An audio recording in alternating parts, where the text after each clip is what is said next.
सगळ्यात पहिले आपण क्वेश्चन नंबर 6 वाचू, स्टेप बाय स्टेप वाचू, पूर्ण नाही वाचायचा, एक लाईन वाचायची, त्यामधून काय समजतंय ते बघू. चला सगळ्यात पहिले काय म्हणतंय, out of 900 kilometre 1900 kilometre we shall travel some distance by bus and some distance by aeroplane.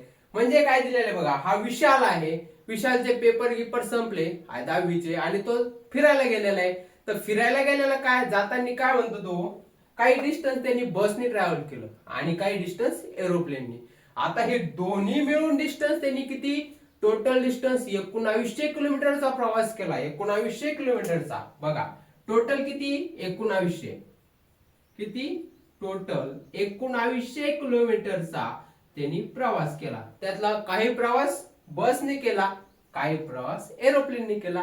आता बसने किती केला, काय सम डिस्टन्स किती माहित नाही, तर मग बसने केलेला प्रवास जो आहे त्याला आपण x किलोमीटर म्हणू, कारण की किती केला माहित नाही. पण दोघांची मिळून 1900 किलोमीटर त्यांनी प्रवास केला.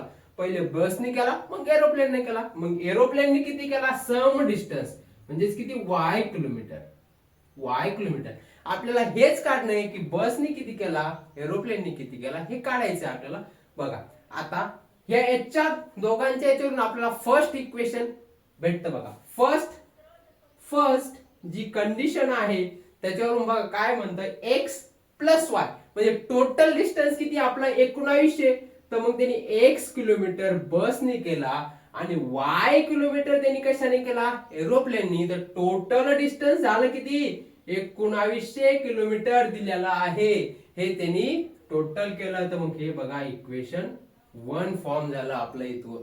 ह्या पहिल्या कंडिशन मधून इक्वेशन 1 भेटलं. चला